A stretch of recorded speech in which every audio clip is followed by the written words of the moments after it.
Welcome to another video from DIY Daily.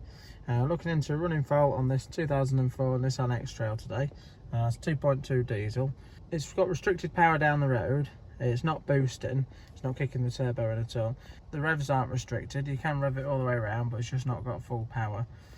Just before we get into the video, if you haven't already clicked subscribe, if you click on the subscribe button below, just to make sure you don't miss out on any future content. But the first thing we've done, it hasn't actually got the engine light on, is just plug it in just to check if there is any codes in there, but it's clear, there's no codes recorded. So we're going to get it in the workshop now and have a look round under the engine bay and see what we can find. Right, so we've got the bonnet up now. The first thing we're going to do, this is a quick test that I always do on most vehicles just before delving in too deep, is just bang the smoke tester on it. It's just a really quick, easy test, and all we do is just fill the intake system with smoke, and if it's got any leaks, any vacuum pipes leaking or any air hoses split, we'll be able to see the leaks straight away. I'll just show you roughly what it is. It's the Smoke Pro we're using today, and all you need to do is hook an air line up to it, just connect two terminals to the battery, and then it's just got a little spout there. 90% of the time you can get away with just disconnecting the hose straight off the airbox there and just putting the bung in there, but I'll just show you. If we just turn it on, just give it a minute just to start coming out, and just see it starts releasing smoke there. And all we're going to do is bung the air intake up, bung that in there, and we'll just give it 5 minutes. Just make sure, and that'll just fill the whole intake up now, and then if we've got any leaks we'll quite clearly be able to see them. So I'll put a link in the description below to one of these smoke testers, because they're a mega bit of kit for the money. For a quick test, I found loads of faults really easy with this, so always just bang it on first before doing anything else. While that's on there, just to run you through roughly what we're going to be looking at next. It's quite a simple setup on these. We've got the turbo down the bottom there. There's a wastegate valve there, which is vacuum operated from this pipe, which comes up to the solenoid here. And already we can just see we've got a tiny leak of smoke just on that pipe there. But this is the vacuum solenoid. We've got one pipe coming from the solenoid to the wastegate, which operates it. We've got this pipe here, which is going to, that's the main one into the, from the air intake there for the breather for the solenoid. And then we've got another pipe which goes off, and that goes down to the actual vacuum pump itself on the side there. So that's where the main vacuum comes from. But this solenoid will be operated, and it'll switch the vacuum through onto this pipe here to open the wastegate on the turbo to allow it to boost. That's been on for quite a while now. It's not got any leaks anywhere, so the only thing we've got is just this tiny leak just on this pipe here. So there definitely is an issue with this here. It doesn't actually, it looks like it's leaking from the actual solenoid itself rather than the rubber hose though, which is surprising. But we'll have a bit more of a clearer look at that now and just see exactly what's what. Right, so I've took the smoke machine off now and had a good look at this, and you can see someone's actually repaired this solenoid in the past. And it's got a bit of copper pipe in there. I'd say the plastic broke off because it's quite common to that. There's a bit of copper hose been put in there, and this pipe's been pushed onto the hose there, and see that's loose. But to be honest, it is the small amount that's leaking from there, although it shouldn't be leaking, can cause an issue. I don't think it's 100% cause of this fault, so we're just going to check a few bits a bit further. We've got the MITI vac out now, which what you can do is use this to check for a vacuum or pressure up a pipe. And what I'm going to do, the first thing I'm going to do is check the vacuum in, make sure it's drawing a vacuum, and then I'm going to operate this pipe here, which operates the wastegate. And it's a bit tricky to see on the camera, but you can just see the rod on the underside. And I'm going to pull a vacuum on that and see if it draws the rod up. Now if you haven't got a MITI vac, you can, if you just disconnect these two pipes and just connect them together with a little joiner, as long as this is drawing a vacuum, and that will then pull the vacuum through there to open the wastegate. But we'll just start the engine up now and just see if we've got a vacuum.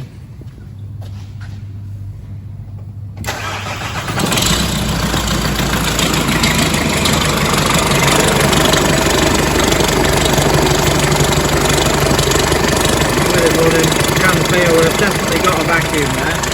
just put it on the meter back and see exactly what we're drawing.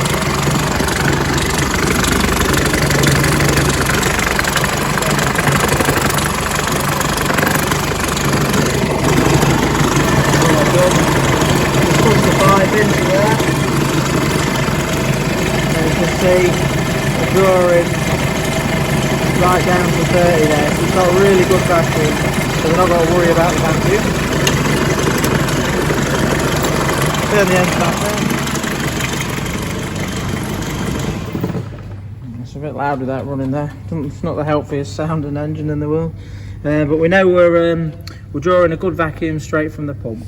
So the next thing we're going to do is just check the actual wastegate itself. So we'll take that one off. I'm going to try and operate the wastegate now, see if it works. Now all I've done is just simply connect the pipe into there again from the medevac, and that goes straight down to the wastegate. Now it's a bit tricky to see on the camera, but I can just see the rod at the bottom.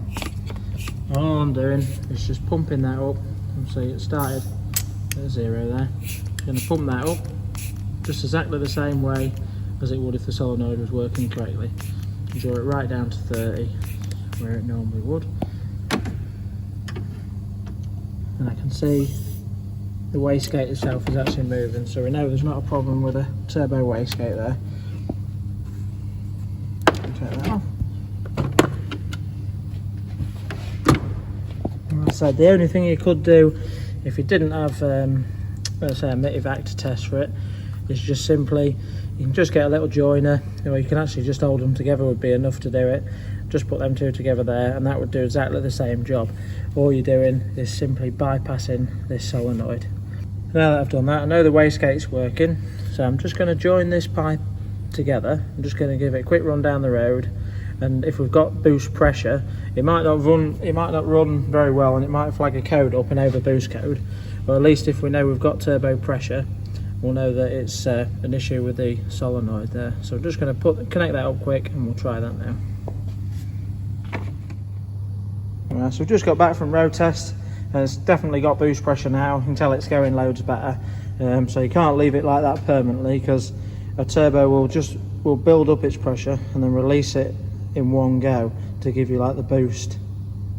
But obviously, like this, the wastegate's open all the time, so it's not allowing it to build up the pressure in the first place. But it's just showing us temporarily that there's definitely an issue with the solenoid there, and it's not operating the wastegate properly. So all I did was just join it quickly with a piece of copper brake pipe. Just pop that off. You see that there. So, but yeah, so this is the solenoid. So we've got an issue here. Obviously, it wants one anyway because it's had this repair on it in the past. But the next thing that we can just do is just check the actual feed to the solenoid itself. Now, because of it needing one, I've actually ordered one. But we ought to just check this feed there, see what we've got, make sure we've got an earth and a 12 volt. But it will obviously just be a switching feed for when it needs it to operate. So, but we'll have a look at that now. Right, so I've just popped the connector off now. All you need to do is just slide that pin back, and then you can pull the connector off. So we definitely need the solenoid anyway, but it is worthwhile checking that you've got the correct feeds there as well. So we've got the multimeter out. The first thing we're going to do is just put it on just check the voltage on the voltage setting. We're just going to check, we should have battery voltage at one of these pins when the ignition's on and when it's running. So I'll just check that quick now. Just see without the ignition on, we'll have nothing at either pin. And we're going to pop the ignition on.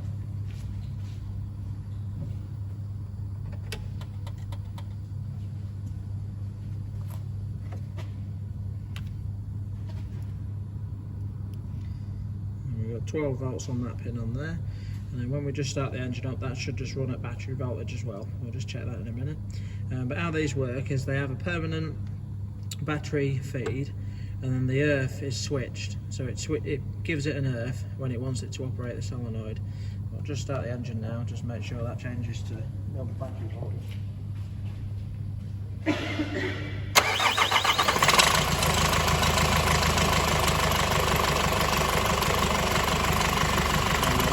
so you can see now with that running, it's now running 14 volts, the same as the battery.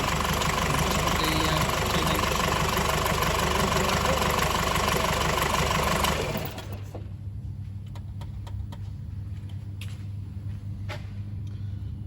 Now that we've checked that, so the right amp pin is the battery voltage, and I'm going to check the left amp pin just to see what the earth does.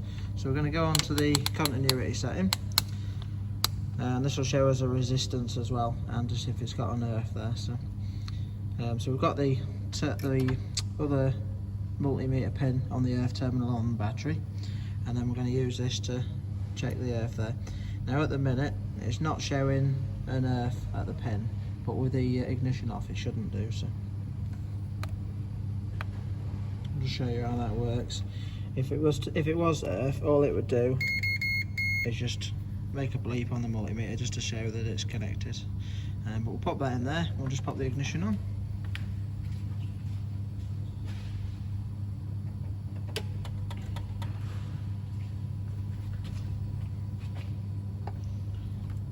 Right, so with the ignition, just the ignition on, it's exactly the same, but again, it's not actually wanting to operate the solenoid at the minute with the ignition on, not running. So we'll check it again now with the engine running.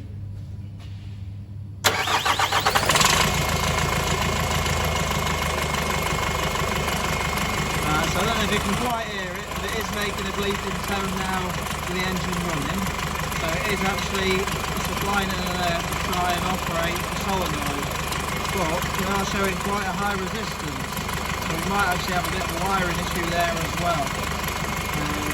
Let's just turn the engine off so you can hear it.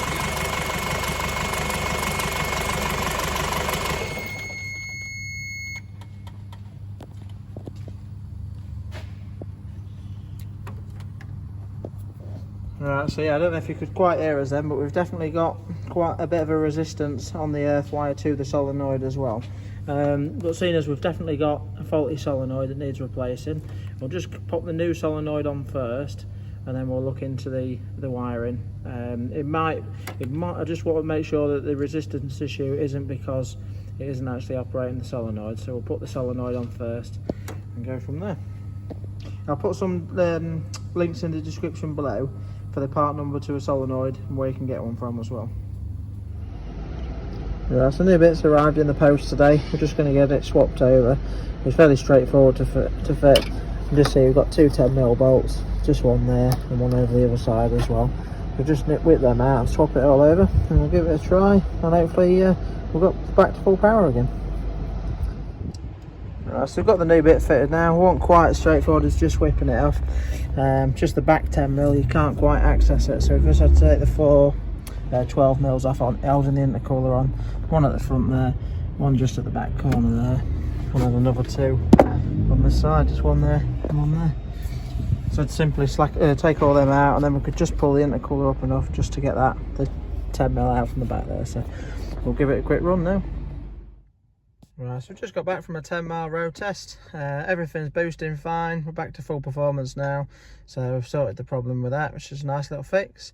Obviously we didn't have any fault codes initially, but we did put some into it while testing it, so I just had to clear them out before we went on road test, but they've all stayed out and not come back. So yeah, so it just turned out this time to be a faulty vacuum solenoid, and I'll just show you on there. You can just see the little hole there, which is where someone had repaired it in the past. Now, and this is the little piece of brake part that I was actually using to link the pipes together, but what someone had done is just fed it into there and glued it in.